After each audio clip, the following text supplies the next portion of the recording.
सन हो first house में और जुपिटर हो साथ में या फिर जुपिटर की दृष्टि पड़ रही हो उसके साथ, ये भी देखा गया है कि ऐसे लोग बहुत अच्छी जिंदगी जी कर जाते हैं जिस स्टेटस में वो पैदा होते हैं। यानी अगर आप मिडिल क्लास फैमिली में पैदा हुए हैं तो आप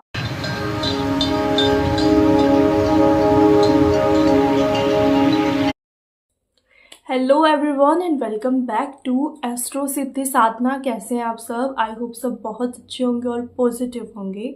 आज हम एक नई सीरीज शुरू करने वाले हैं एरीज लोगों के बारे में। जिन भी लोगों का असेंडेंट है एरीज, ये वीडियो उन लोगों के बारे में होने वाली है। हम आज इस वीडियो में फर्स्ट हाउस के बारे में बात करेंगे, साथ ही एरीज के लोगों का जो ये असेंडेंट है उनको ये असेंडेंट क्यों मिला इसके बारे में भी हम बात करेंगे।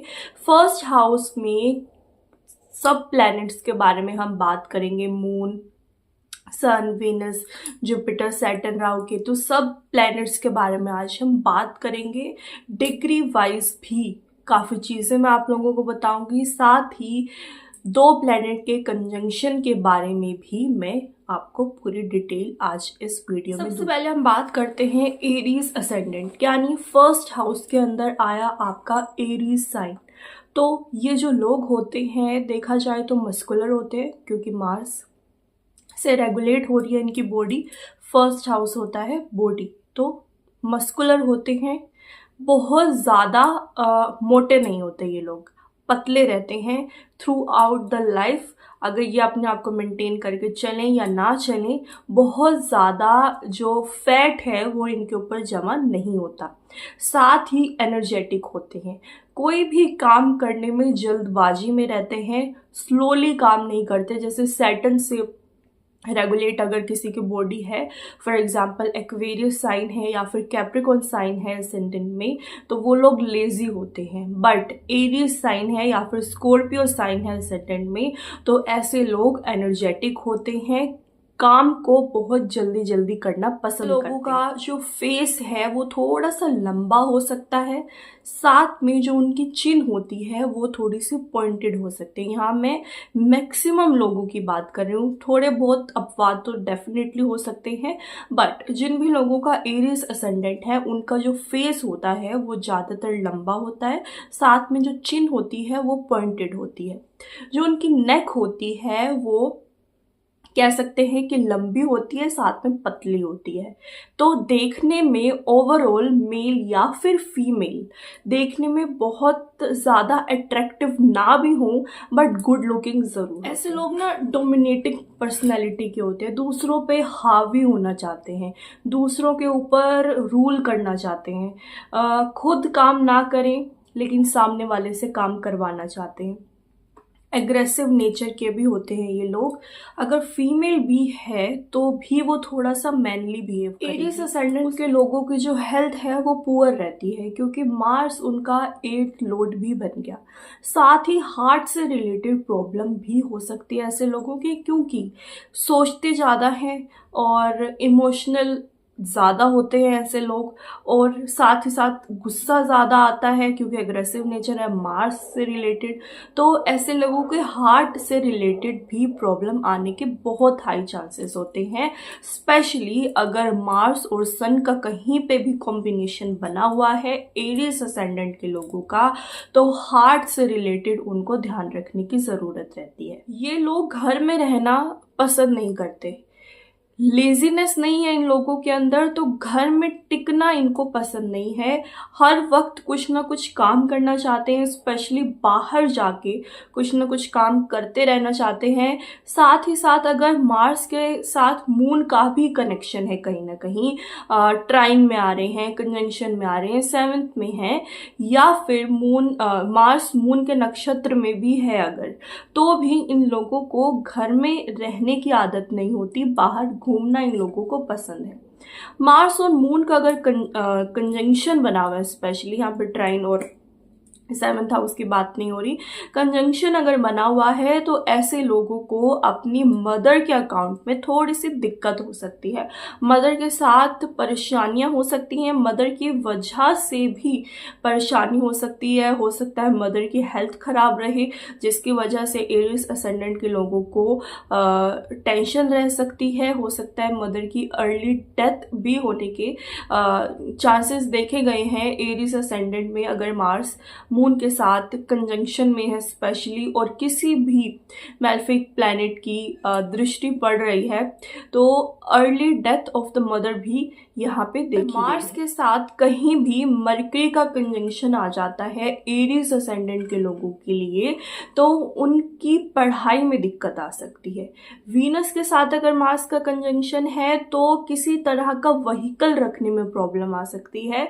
ऐसे लोगों के व्हीकल बहुत जल्दी खराब होते हैं, चोरी भी होने के यहाँ पे चांसेस बनते हैं।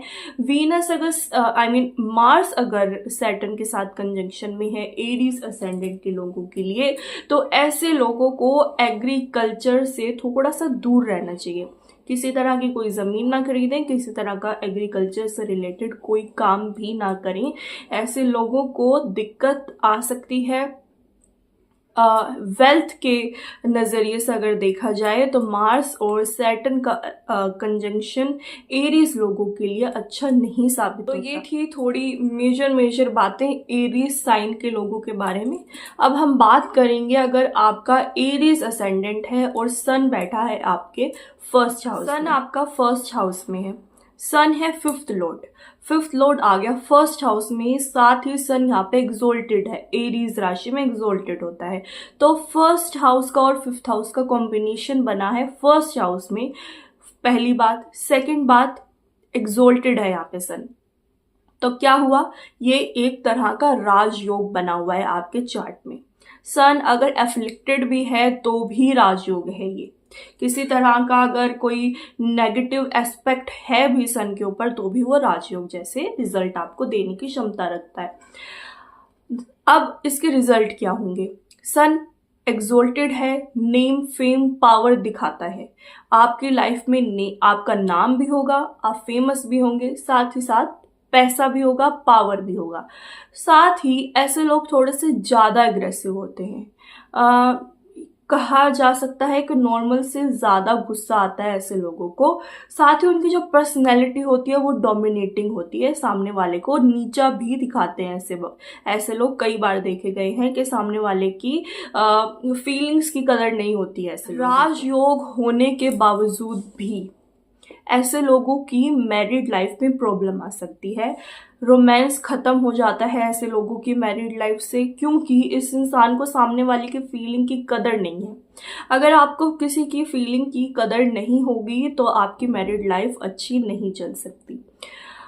यहाँ पे यही सजेशन है, अगर आपका एरिस असेंडेंट है और सन फर्स्ट हाउस में बैठा हुआ है तो मैं यही कहूँगी कि सामने वाले की फीलिंग की कदर करना सीखें, जिसकी वजह से आपकी जो मैरिड लाइफ है वो अच्छी जा सकती है। अदरवाइज मैरिड लाइफ में रोमांस की कमी रहेगी और आपको प्रॉब्लम और आपके पार्टनर को भी प्रॉब्लम आ सकती है। फर्स्ट हाउस होता है 9th फ्रॉम 5th हाउस।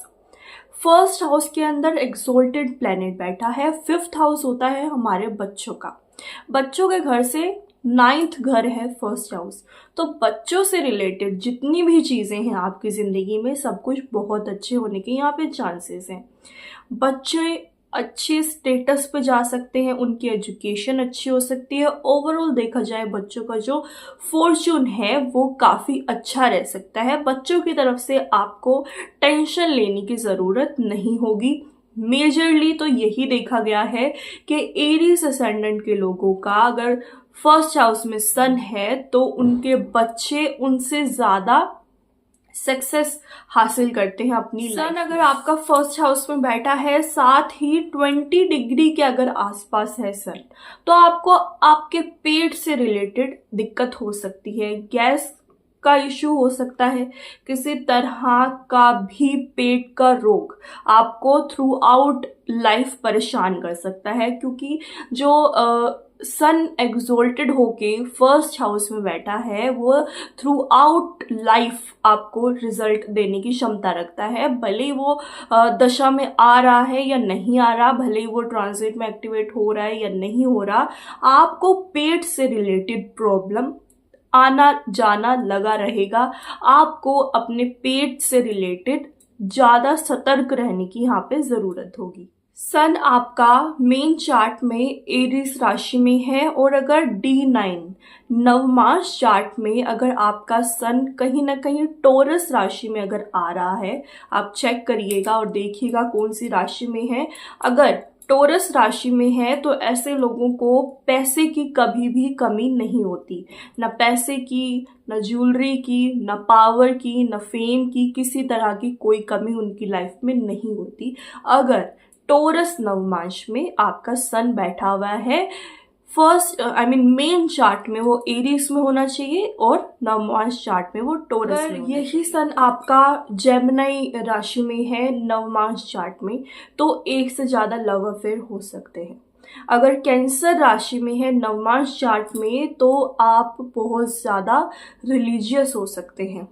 वर्गो नवमांश में है यानी कि वर्गो साइन में है D9 चार्ट में, तो आपकी मैरिज के अंदर काफ़ी ज़्यादा प्रॉब्लम देखने को मिल सकती है। बहुत लोगों के साथ ये देखा गया है मैंने अपनी प्रैक्टिकल लाइफ पे कि अगर किसी का सन फर्स्ट हाउस में है एरीज असेंडेंट में और साथ ही साथ वर्गो नवमांश में है उसका सन, तो उनकी मैरिड लाइफ के अंदर बहुत ज़्यादा प्रॉब्लम आती है। सन अगर आपका लिब्रा साइन में है या फिर स्कॉर्पियो साइन में है D9 चार्ट में, तो भी आपको मैरिड लाइफ के अंदर सीरियस प्रॉब्लम आ सकती है। आपको सोच समझ के चलने की ज़रूरत होगी। बट अगर 9th यानी कि सजिटेरियस राशि में है अगर D9 चार्ट में आपका सन, तो आपके लिए बहुत अच्छा साबित हो सकता है ये सन। बहुत अच्छी मैरिड लाइफ रह सकती है, साथ ही साथ पैसा भी आपके पास काफ़ी अच्छे अमाउंट में। एरीज असेंडेंट के लोगों का अगर कहीं भी सन और मार्स का कंजंक्शन बना हुआ है तो ऐसे में सीरियस एक्सीडेंट होने के चांसेस होते हैं। लाइफ में कभी भी हो सकता है, कभी भी आपका मार्स और सन एक साथ एक्टिवेट हुआ दशा में, ट्रांजिट में, तो सीरियस एक्सीडेंट होने के यहाँ पे चांसेस बनते हैं। आपको स्पेशली ट्रैवलिंग में सोच समझ के चलना चाहिए। अगर आपका उस टाइम पे मून और मार्स और सन एक्टिवेट है तो आपको सतर्क रहने की बहुत ज़्यादा ज़रूरत है, क्योंकि सीरियस एक्सीडेंट यहाँ पे कई बार देखे गए। सन हो फर्स्ट हाउस में और जुपिटर हो साथ में, या फिर जुपिटर की दृष्टि पड़ रही हो उसके साथ, उसके ऊपर, तो ये भी देखा गया है कि ऐसे लोग बहुत अच्छी ज़िंदगी जी कर जाते हैं जिस स्टेटस में वो पैदा होते हैं। यानी अगर आप मिडिल क्लास फैमिली में पैदा हुए हैं तो आप जब जाएंगे इस दुनिया से तो अपर मिडिल क्लास होकर ही जाएंगे। जुपिटर की दृष्टि सूर्य के ऊपर जब वो एग्जॉल्टेड होगा तो बहुत अच्छी मानी जाती है। साथ ही अगर वीनस के साथ सन है, आपका सन ऑब्वियसली मैंने आपको बताया जैसे एग्जॉल्टेड है, उसके साथ वीनस अगर बैठा है यानी मार्स की राशि में वीनस बैठा है, तो ऐसे लोगों का ज़्यादातर मेल का अपनी हायर स्टेटस की फीमेल से सेक्सुअल इंटीमेसी देखी गई है। कांटेक्ट ही ऐसे लोग अपने से हायर स्टेटस फीमेल के साथ ही रखते हैं, क्योंकि ऐसे लोगों को पावर, नेम और फेम से बहुत ज़्यादा प्यार होता है। अपने से कम स्टेटस की फीमेल की तरफ ये लोग नहीं बढ़ते, तो एक तरह का अट्रैक्शन ही अपने से हाई लेवल की फीमेल के साथ ही होता है। तो ये थी ओवरऑल कुछ बातें सन के बारे में। जब वो एग्जॉल्टेड होके फर्स्ट हाउस में बैठता है तो क्या रिजल्ट देता है, साथ ही बाकी सारे प्लैनेट में हो तो क्या रिजल्ट देता है, और D9 चार्ट में क्या रिजल्ट देता है। अब हम कल बात करेंगे एरीज असेंडेंट में फर्स्ट हाउस में मून के क्या क्या रिजल्ट हो सकते हैं, तो उसके लिए चैनल को सब्सक्राइब जरूर करिएगा।